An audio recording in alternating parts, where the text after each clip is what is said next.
Hadirun hadirat sekalian yang berbahagia, pada bulan yang lalu kita sudah memulai tentang golongan yang berhak menerima zakat.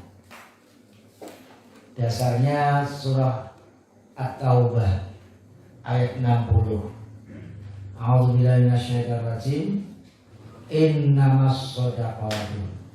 Sesungguhnya sedekah di sini artinya zakat. As-shadaqat itu dimaknai zakat. Kemudian disebutkan yang pertama sudah kita bahas lil fuqara, yaitu bagi orang-orang yang fakir, wal masakin, orang-orang miskin. Kemarin sudah kita bahas tentang fakir dan miskin. Kemudian wal amilina 'alaiha, dan yang menjadi amil. Maka kalau sudah tiga itu, yang keempat wal mu'allafati qulubuhum, yang kita sebut kemudian mu'allaf. Jadi ada fakir, ada miskin, ada amil. Kemarin kita sudah bedakan amil dengan wakil. Jadi kalau wakil tidak berhak mendapat bagian, kalau amil zakat berhak. Jadi kalau saya komponen orang, saya mau zakat secara pribadi lewat si A, berarti si A itu hanya wakil saja, itu bukan amilnya, sehingga tidak berhak menerima bagian dari zakat. Kalau dia bertugas sebagai amil, mulai dari mendata yang kaya, mengumpulkan harta dari yang kaya, setelah terkumpul didistribusikan kepada yang berhak menerima, itu hanya mereka bertugas sebagai amil. Dan amil yang seperti inilah yang berhak untuk mendapatkan bagian dari zakat. Bahkan kemarin mungkin juga sudah saya sampaikan, amil itu tidak sekedar SK ya. Kalau sekarang model badan amil zakat yang dapat SK 20, tapi yang aktif cuma 5. Simulasi baru dapat SK, dilantai hilang, nggak pernah kelihatan. Ini yang 15 itu nggak berhak ini, karena secara de facto dia bukan amil, hanya de jure saja ini. Secara makanya yang benar-benar apa itu melaksanakan tugas seorang amil, itu barulah mereka berhak mendapat bagian dari zakat tersebut. Kemudian yang keempat, kita berbicara tentang yang asnaf yang keempat, yaitu mu'allaf. Sebenarnya ada makna dilunakkan, ada makna ditundukkan. Al-alif itu kalau kita berbicara hewan itu, al-alif itu hewan yang jinak, menjinakkan, itu bisa punya makna menjinakkan. Jadi menjinakkan itu juga bisa, atau yang tadi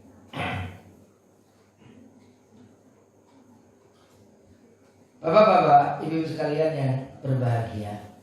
Nah, untuk zakat kemarin kita bahas prinsipnya tukhadhu min aghniyaihim, diambil dari yang kaya dari mereka, yaitu dari umat Islam.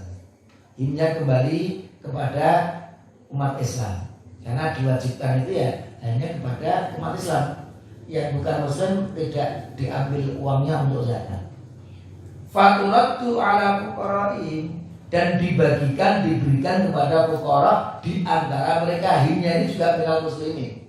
Karena yang non muslim tidak ada kewajiban diambil hartanya untuk zakat, maka diberikan pun juga prinsipnya kepada muslim juga, fuqaraihim, kepada yang muslim di antara mereka, yaitu yang fakir dan miskin.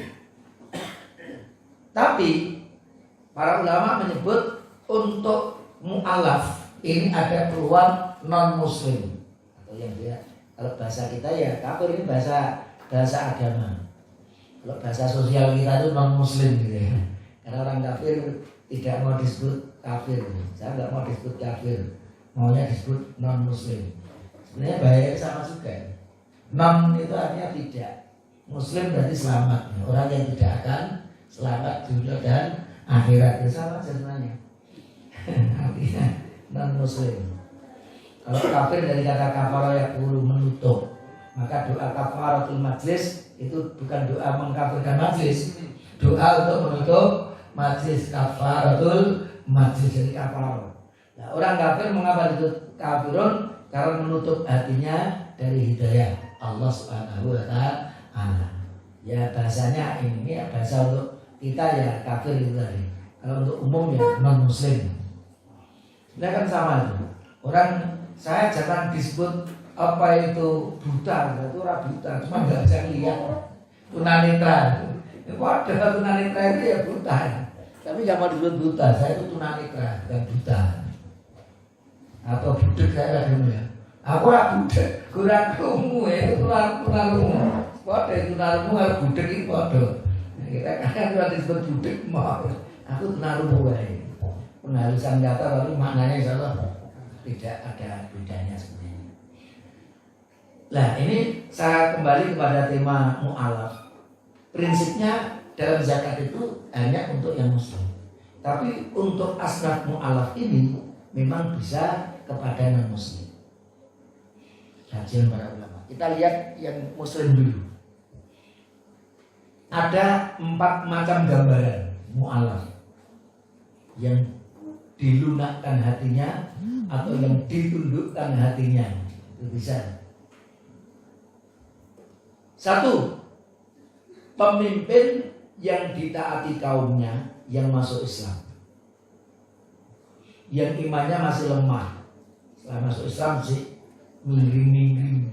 Ini era di apa itu kuatkan bisa balik lagi ke agamanya. Padahal dia itu pemimpin itu di lingkungannya. Sehingga zakat tersebut dapat berfungsi untuk menguatkan imannya. Ini muslim ya. Khawatir nanti bisa goyah maka didanai.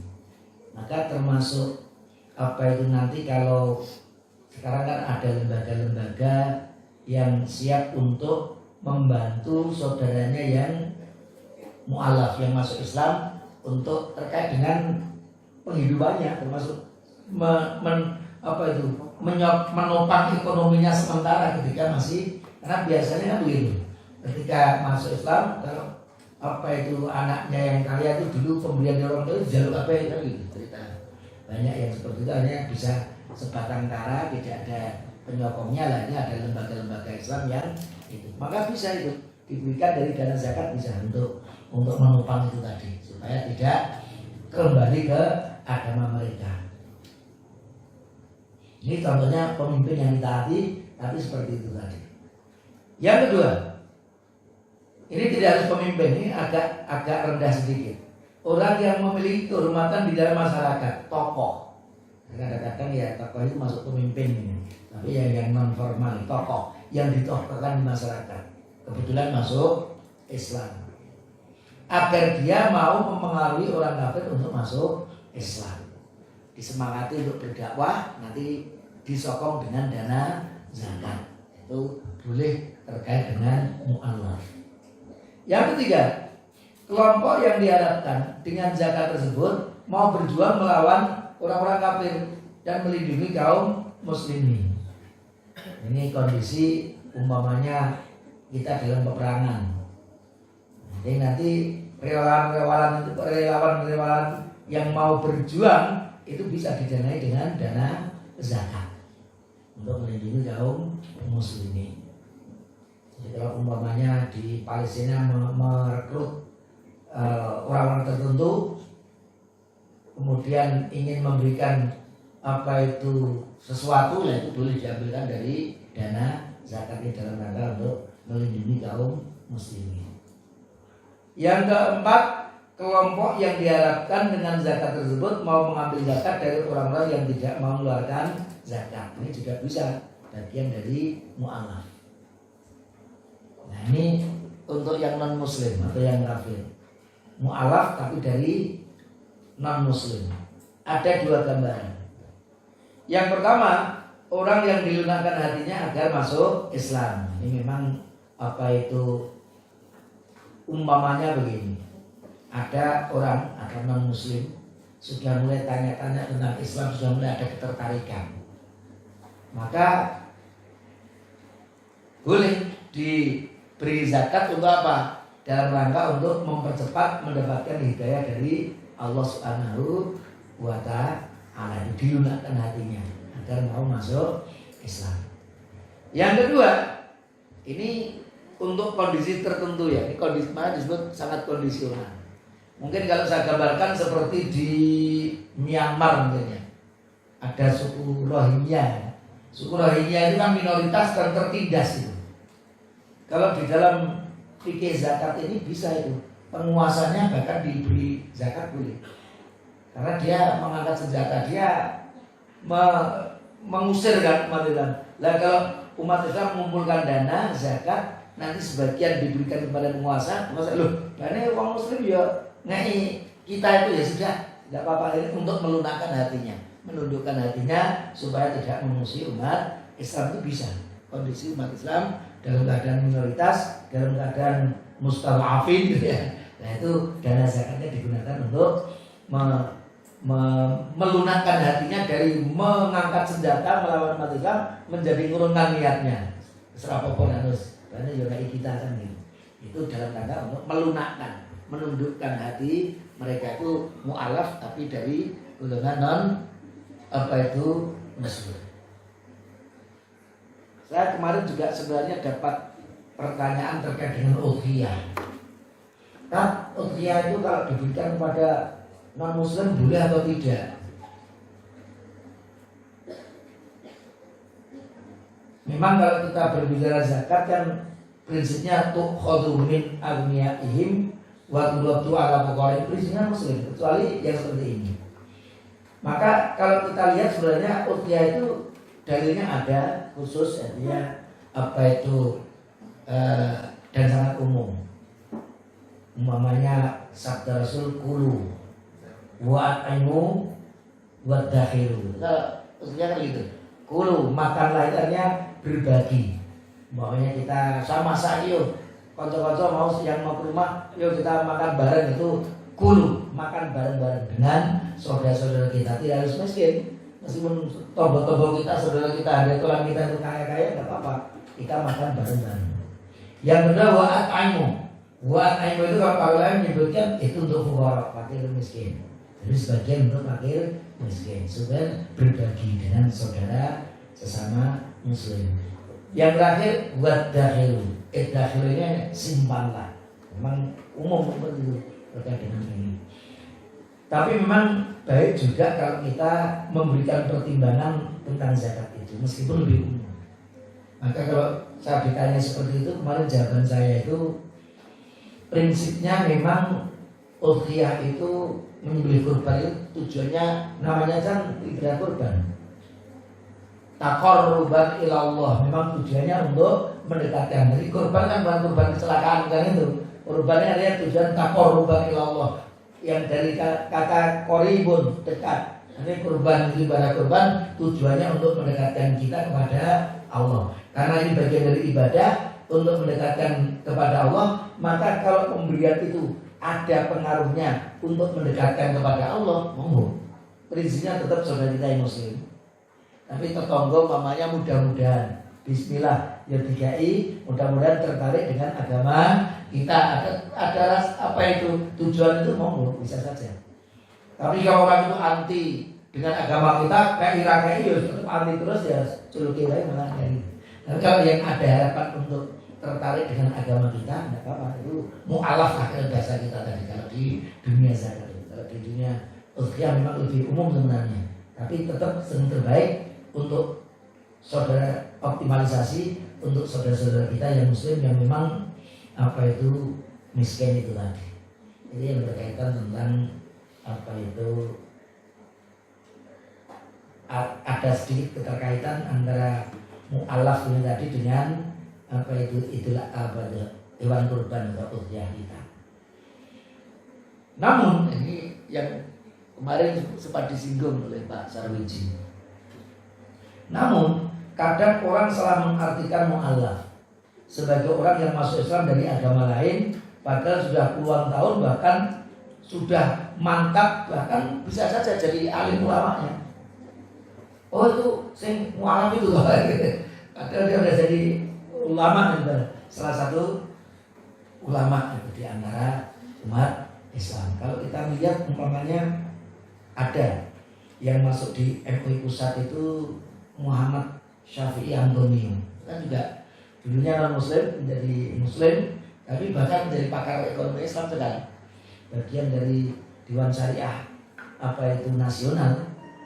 Itu Dewan Syariah Nasional ini memang yang membentuk MUI, tujuannya untuk memberikan fatwa-fatwa yang berkaitan dengan bisnis, perdagangan. Itu muncullah apa itu, dibentuklah yang namanya DSN ya. Di antara tokohnya ya itu tadi. Kadang-kadang oh yang mualaf itu kan, bukan mualaf lagi ya. Sudah apa itu menjadi muslim yang kuat. Mualaf ini yang masih perlu ditundukkan, masih apa itu masih ya bisa kembali ke agama mereka karena masih belum mantap kan itu masih mualaf. Itu bisa dikuatkan dengan dana zakat, cuma semakin apa itu terjaga dari kemurtadan. Budak. Yang kelima adalah wafir reka, budak. Sebenarnya bukan budak itu diberi zakat, bukan. Karena budak itu nanti yang memberi apa itu nafkah ya tuannya, bukan apa itu, bukan lembaga zakat. Tapi yang dimaksud rekam atau budak ini, harta zakat itu bisa digunakan untuk memerdekakan budak.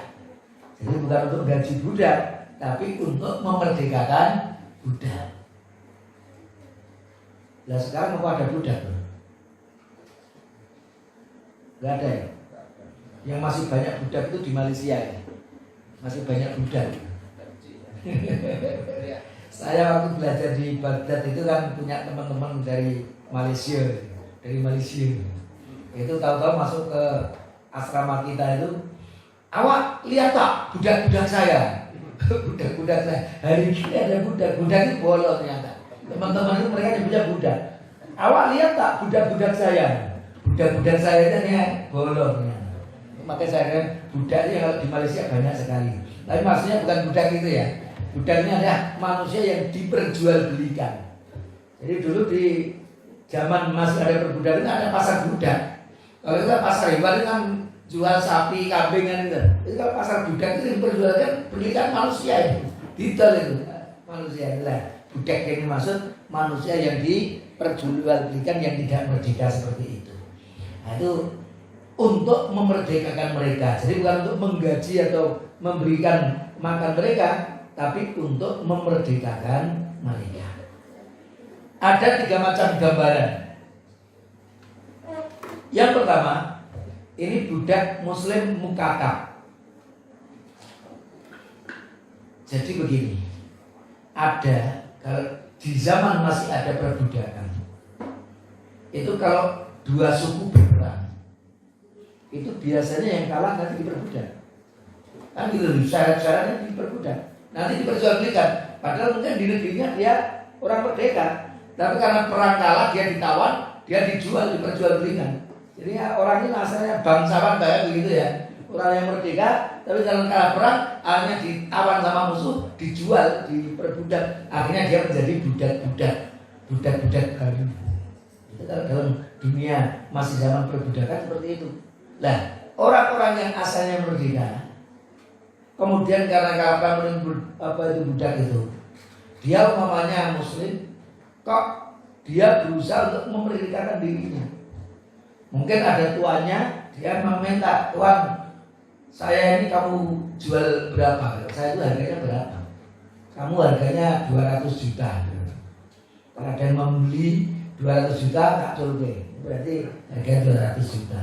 Padahal dia punya di negerinya sana hanya apa itu 150 juta.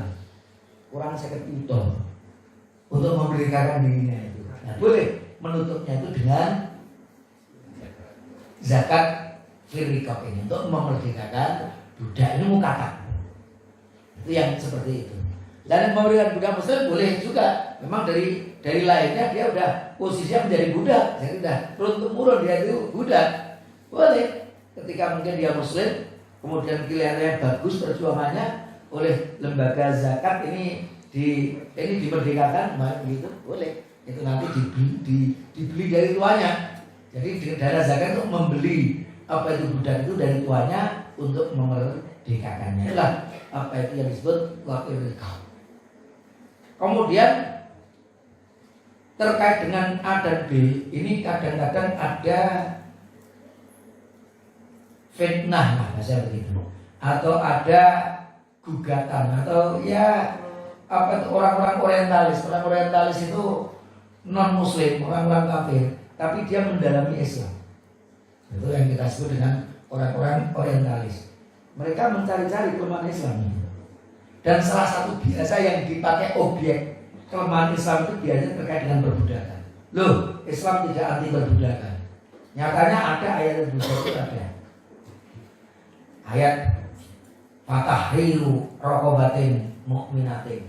Kalau kamu melanggar itu bihar atau membunuh, maka bisa apa itu diantara kafar atau dendanya itu kalau dimaafkan oleh keluarganya membayar denda, yaitu apa itu memerdekakan budak, kayak begitu ya.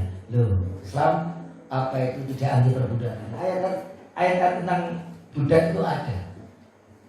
Itu tuduhan mereka terhadap Islam, itu seperti itu. Tapi ulama-ulama kita sudah banyak menjawab terkait dengan tuduhan-tuduhan seperti itu.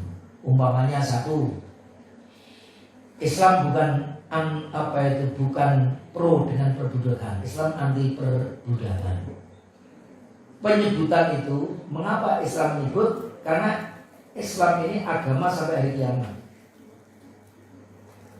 Dulu ketika Islam datang, perbudakan masih ada. Jadi ayat tentang budak muncul. Tapi kita sudah nggak tahu sampai hari kiamat nanti apa masih tetap seperti ini. Bisa saja nanti muncul zaman ada perbudakan lagi, kita walau alam kok. Kalau ada, Islam sudah siap dengan aturan-aturannya. Kalau nggak ada, ya alhamdulillah nggak ada. Kalau ada pun sudah disiapkan aturan-aturannya. Itu yang jawaban yang apa itu pertama.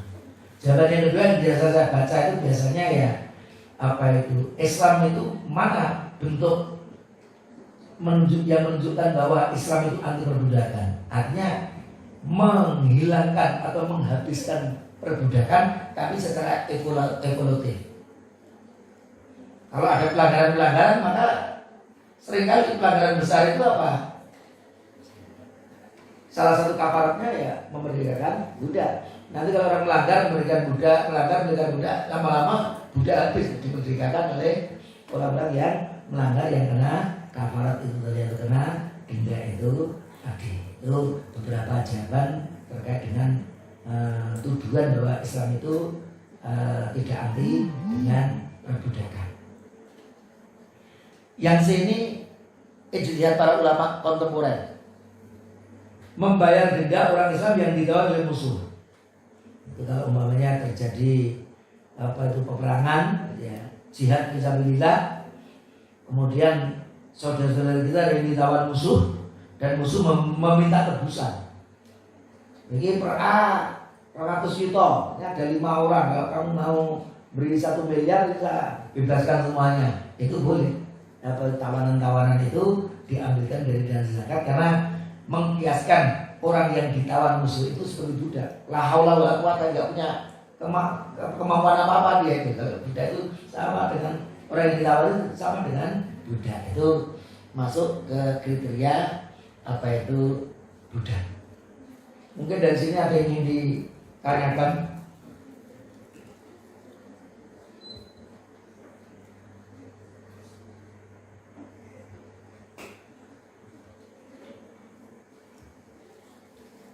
Ini tadi terkait dengan mukatab. Al-mukatibul ladzi yuridul adan. Orang mukatab yang hendak melunasi biaya pemerdekaannya untuk melunasi tadi yang saya sebutkan. Ini dalilnya ini. Nama saya mengajar. Sebelum kita membahas gharim, kalau belum ada ya kita lanjutkan dulu.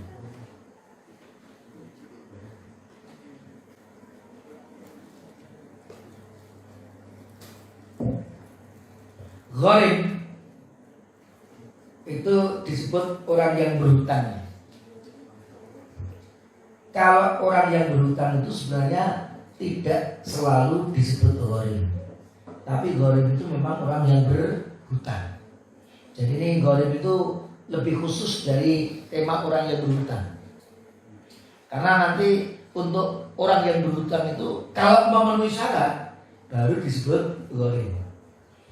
Karena tidak semua orang yang berhutang itu gharim. Nah, apalagi sekarang kira-kira rata-rata pedagang termasuk yang besar itu berhutang itu. Ya, berhutang tanya itu orang-orang pasar itu berhutang itu, padahal duit itu kan. Ya duitnya orang miliar, utangannya 200 juta kan, utang juga kan. 1 juta, 200 juta, duitnya 5 miliar tapi berhutang. Karena di dunia dagang itu sosok dengan utang berapa, utang rene. Nah itu belum disebut gharim, orang utang itu, tapi dia tidak disebut gharim. Maka saya katakan gharim itu mereka yang berhutang. Tapi orang yang berhutang belum tentu kemudian disebut gharim. Karena untuk menjadi disebut gharim itu ada persyaratannya. Yang pertama kita lihat, mereka dibagi menjadi 3 macam gharim. Ini yang biasa kita pahami, tapi tetap ada persyaratannya di sini. 1, orang yang mempunyai hutang untuk kemaslahatan, untuk kebutuhan pokok dirinya. Bukan untuk foya-foya ya. Jadi kalau orang judi kemudian kalah terus, bangkrut, saya akan ngambil dana zakat, enggak bisa ya. Jadi hutangnya bukan untuk kebutuhan pokok atau untuk dia untuk membeli, untuk berfoya-foya, kemudian dia kehabisan, itu minta dana zakat nggak bisa. Karena memang yang hutangnya itu untuk dalam kemaslahatan atau untuk kebutuhan pokok dirinya. Itu pun tetap dengan syarat. Orang yang hutang untuk kebutuhan pokoknya dan ternyata dia tidak mampu untuk mengembalikan, itu dengan syarat apa? 1, dia seorang muslim. Gharim itu yang muslim. Yang kedua, bukan ahlul bait. Nanti tentang ahlul bait nanti kita bahas di tempat yang lain, akan kita bahas lebih detail lagi.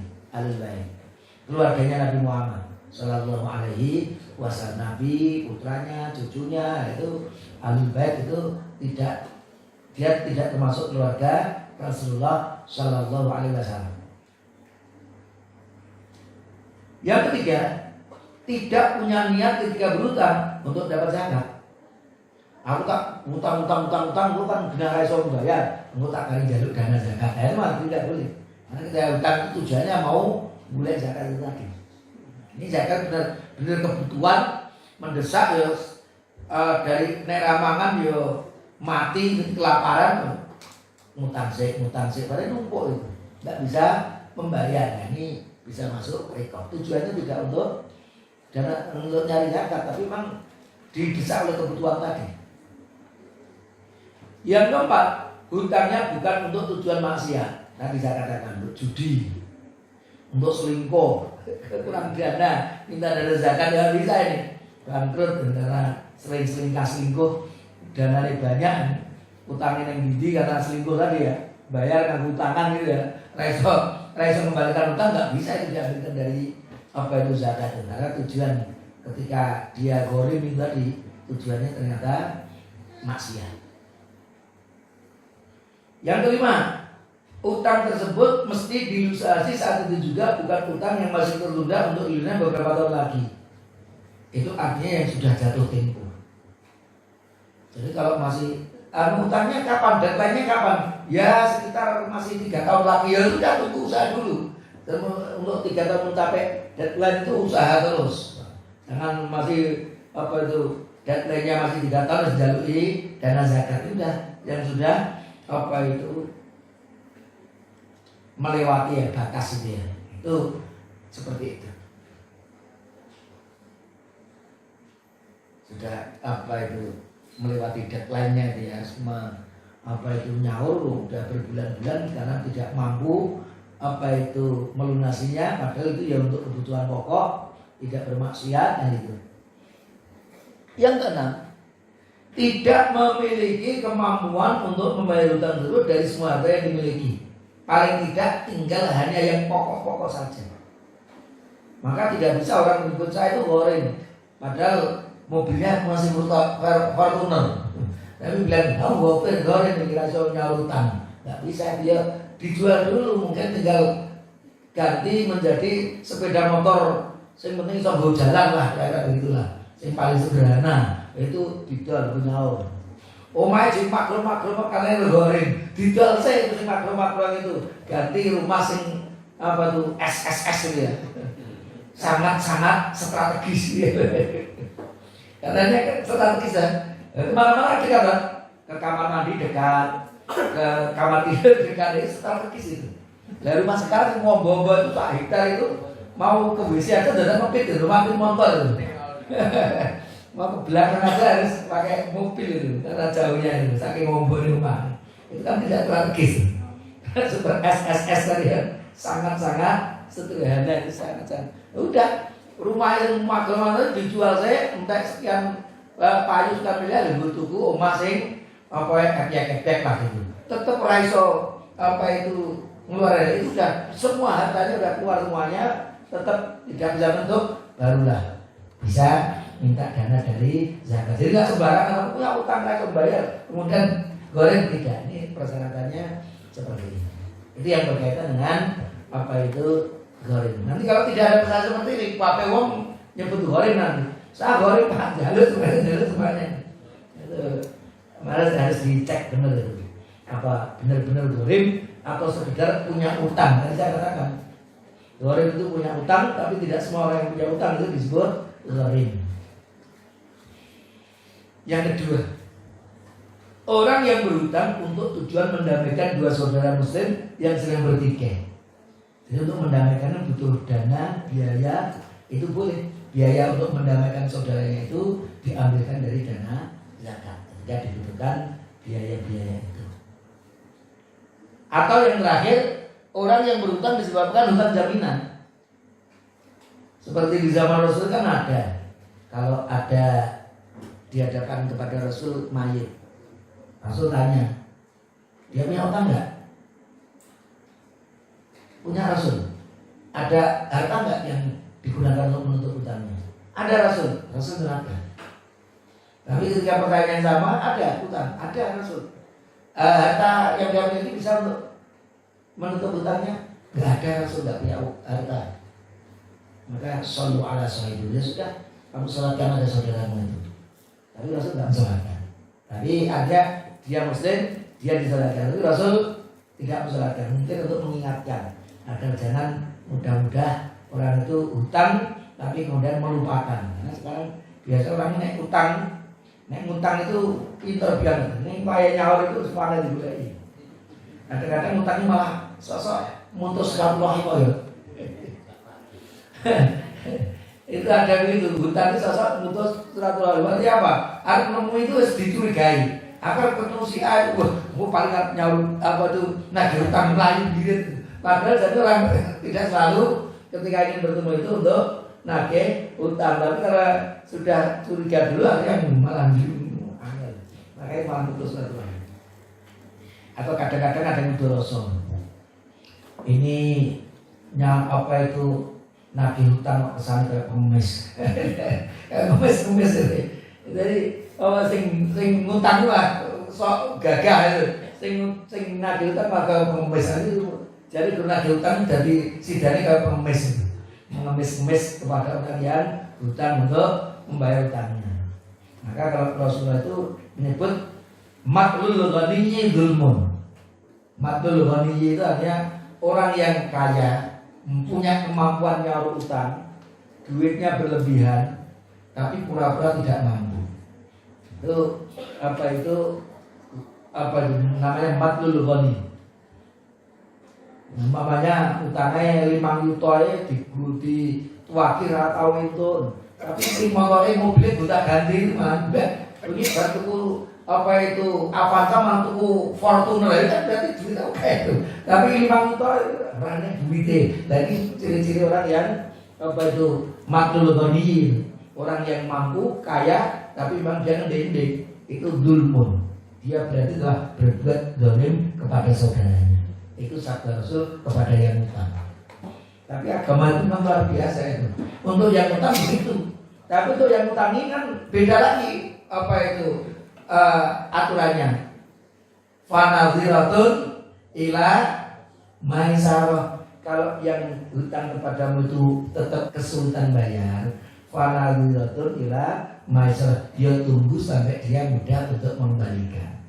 Jadi kepada si tukang lagi, memang saudaramu masih sulit apa itu nyaur, ya tunggu mudah-mudahan nanti ada kesempatan, ada waktu dia bisa nyaur utang.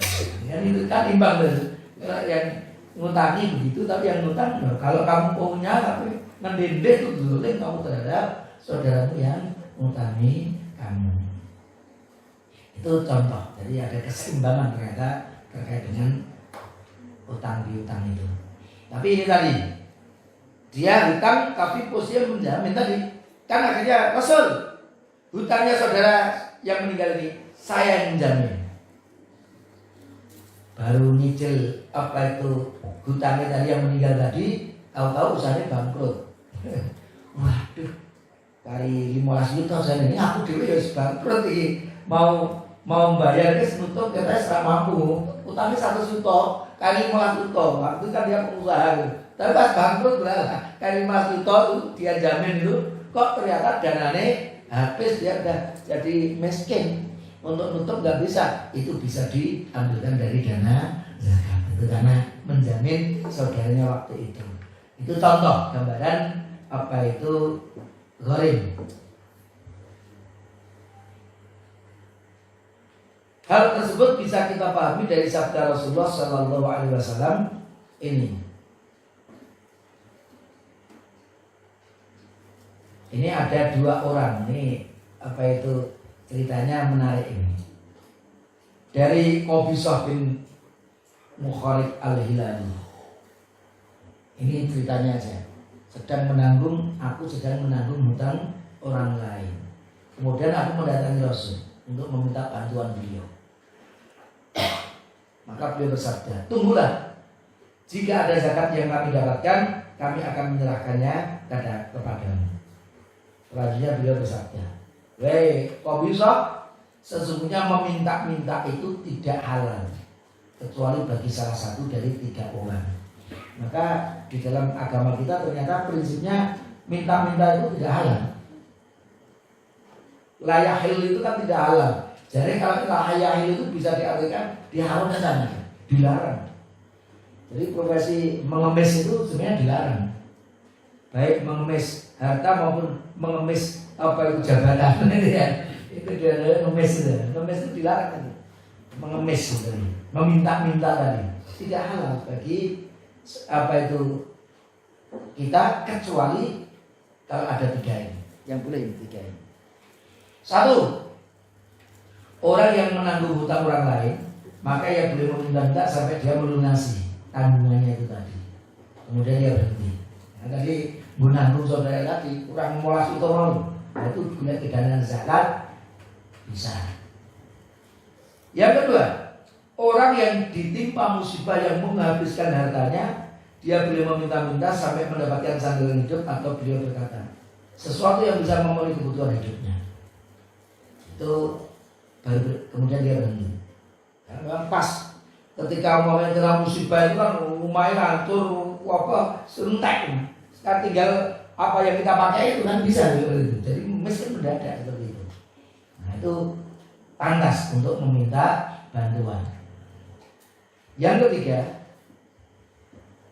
dan orang yang ditimpa kesengsaraan hidup sampai 3 orang dari kaumnya yang berpengetahuan, yang alim, jujur, bisa dipercaya, berkata, si fulan itu memang telah ditimpa kesengsaraan hidup.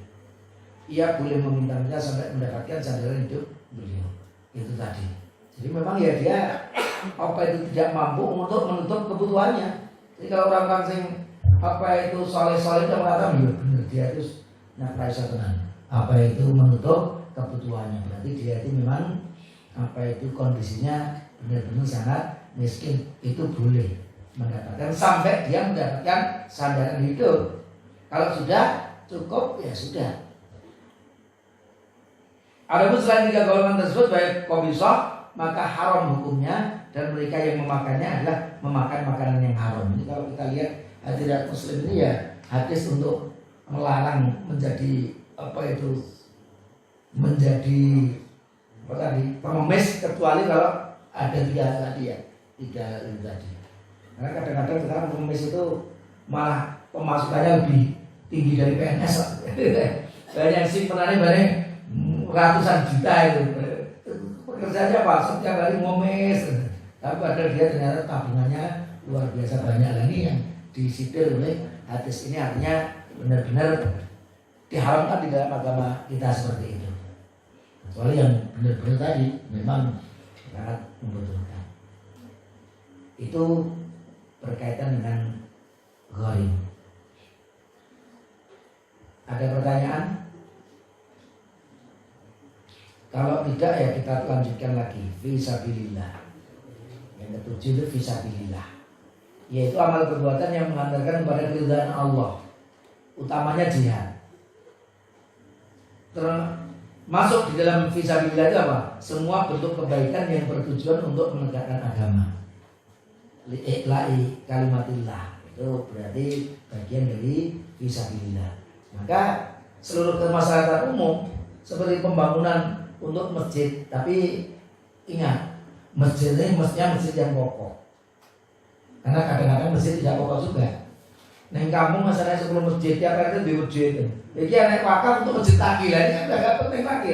Masjid yang ada cuma 1 sof 2 sof ini wakafnya masjid lagi ya. Ini kan masjid itu nggak bisa dinaik zakat, itu udah nggak pokok lagi seperti itu. Jadi itu kampung ini bedol desa masuk Islam, tolong di masjid. Nah ini tuh bangun masjid itu bisa untuk fisabilillah, itu tuh bangun masjid. Jadi tidak sembarangan ya, tapi ini benar-benar kebutuhannya sangat pokok untuk dibangun masjid tersebut. Itu bisa diambilkan dari dana zakat. Termasuk untuk rumah sakit Islam, untuk mendirikan sekolah-sekolah Islam, itu bisa fisabilillah, itu dalam rangka untuk itu.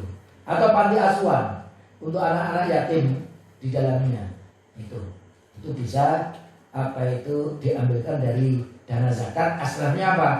Asal fisabilillah. Karena untuk semuanya itu untuk mendekatkan diri kepada Allah, untuk perjuangan untuk meninggikan kalimat Allah Subhanahu wa Ta'ala.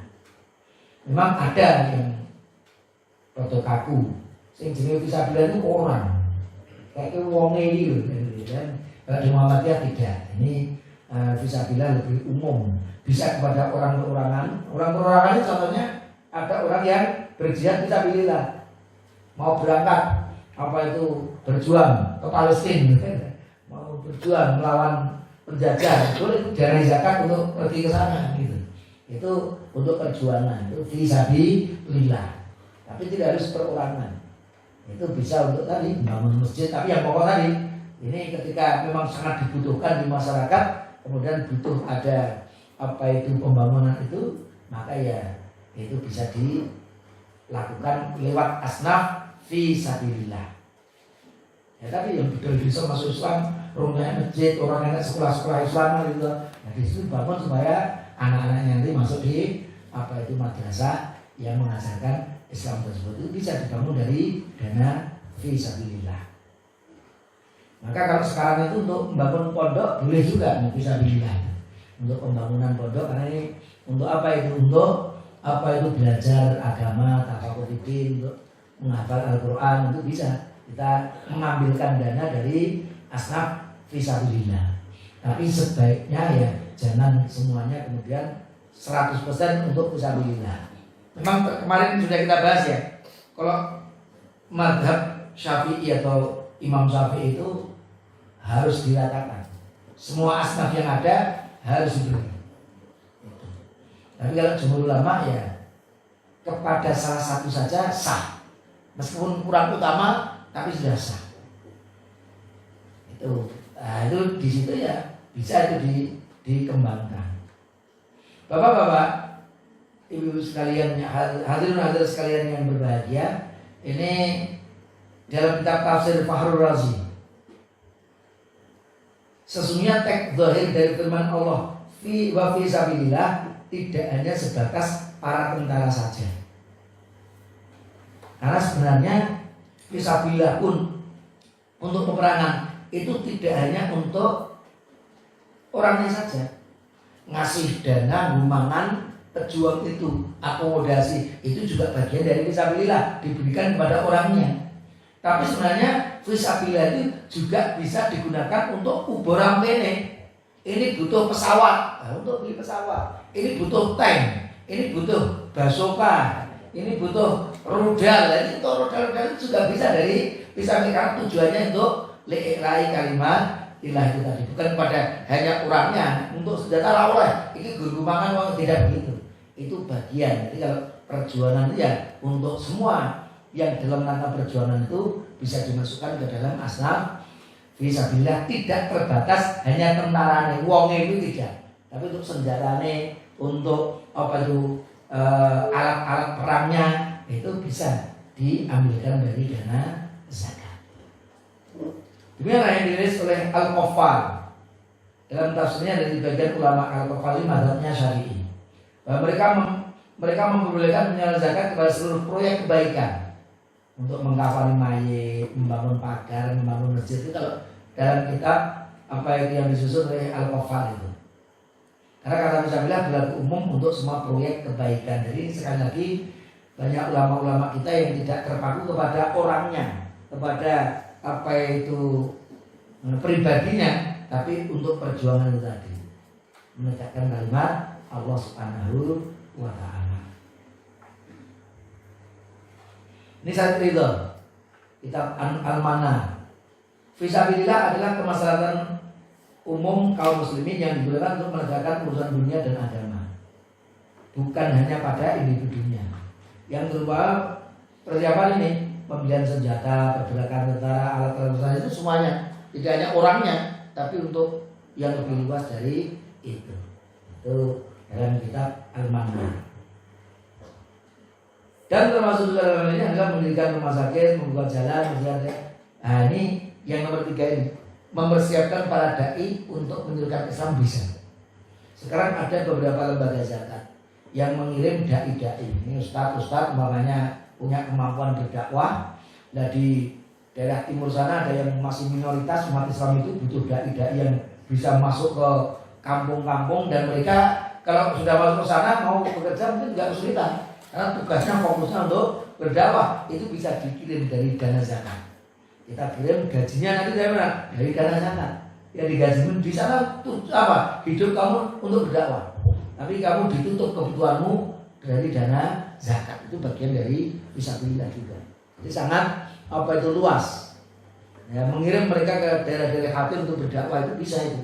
Orang-orang itu yang kita harapkan bisa all out berjuang, nanti kita danai dari dana zakat, sehingga mereka tidak perlu memikirkan data kerjose, itu sambilan gitu ya dakwah. Tapi ini memang tugasnya itu dia berdakwah itu untuk apa itu secara maksimal itu bisa. Mereka yang profesional itu nanti dakwahnya itu didanai dari dana zakat dari asnaf ini. Itu yang berkaitan dengan fisabilillah.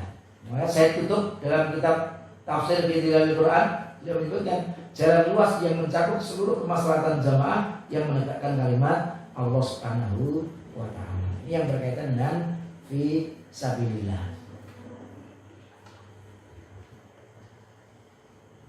Yang terakhir, asbab yang ke-8. Ini diisi sangking. Jadi mulainya juga jam 8 lebih tadi, yang kira-kira pas 1 jam. Orang yang sedang dalam perjalanan atau ibnu sabil. Ini tidak sembarangan, sama dengan gharim tadi. Tidak semua orang yang dalam perjalanan kemudian disebut ibnu sabil, ada kriteria tertentu.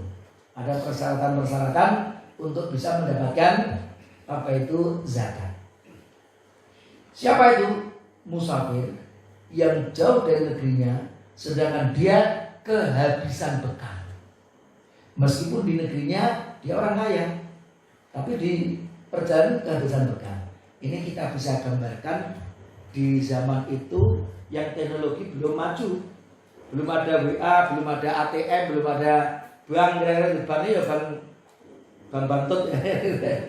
Itu banknya itu ya belum seperti kita ini transfer ke luar negeri itu bisa. Itu kan dulu begitu.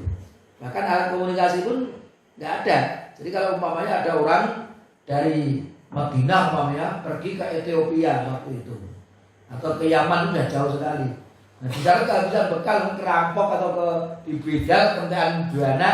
Nah ini contoh gambaran yang kehabisan bekal kondisinya seperti itu pada zaman dahulu. Nah, maka kalau sekarang kita lihat syaratnya di sini. Satu, dia tidak dapat mengambil hartanya yang terdapat di negerinya. Adapun sekarang yang dengan mudah dapat berkomunikasi transfer uang tidak termasuk lah. Kalau punya mudah barang-barangnya habis tapi dompetnya jenak lah. Ini ATM-nya kan sisa dikut duitnya dewe itu. Nah itu nggak bisa. Itu barang saya di apa itu hilang itu. Habis di bekal saya. Ya ini ATM-nya kan bisa bekerja masih. Bisa, itu berarti belum bisa disebut Ibnu Sabil karena masih dia masih punya. Itu mana bekalnya berarti belum habis. Karena ATM yang kotak cilik mau barangnya bisa jadi duit dananya bisa belum kehabisan. Yang kedua, tidak ada orang yang mau meminjaminya atau menghutanginya untuk memenuhi kebutuhan pokok. Jadi dia udah berusaha boleh apa pinjam-pinjam atau utang pada orang lain. Tapi mungkin karena dia orang asing kan rada senang. Di negerinya dia kaya, tapi siapa? Aku nang kono kaya. Waktu kan kira-kira ya sopo sing percaya kan gitu. Kamu benar gitu. Mau jujur balik lah kan bisa sulit untuk mendapatkan orang yang langsung percaya. Tapi kalau sekarang itu sebenarnya kalau anggap saja barangnya hilang di bandara entek, namanya di Eropa sana. Wah, apa itu dompetnya hilang. Nah kalau dia bisa ke KBRI, orang menyatakan siapa yang alamat ini hilang apa pokoknya, apa itu identitasnya hilang, tapi saya itu bisa buktikan itu berarti ya bukan Ibnu Sabil karena dia masih bisa menghubungi negaranya. Kecuali kalau mungkin dalam perang ada orang yang masuk ke Suriah sedang perang, nggak bisa apa-apa di komunikasi oleh Islam ini kehabisan bekal dalam perjalanan. Sebagian ulama memberi syarat bahwa perjalanan bukan untuk kemaksiatan. Nah kalau ke Las Vegas kalau untuk apa itu untuk berjudi di tengah jalan kerampok itu nggak bisa itu karena tujuannya untuk maksiat. Tapi ini untuk apa itu disebut Ibnu Sabil itu kriteria tidak sembarangan orang keberhasilan bekal tidak. Ini tentunya yang ini kita sudah usaha-usaha dilakukan. Satu nggak bisa berkomunikasi, dua kayak minjemi ngutang lainnya kan gitu. Kemudian apa itu bukan untuk tujuan-tujuan maksiat. Ternyata itu kehabisan benar bisa datang ke lembaga zakat untuk menerima zakat. Itu yang berkaitan dengan Ibnu Sabil. Ada pertanyaan? Ini sudah 8 asnaf. Sudah 1 jam saya berikan kepada Pak Sarwijinur.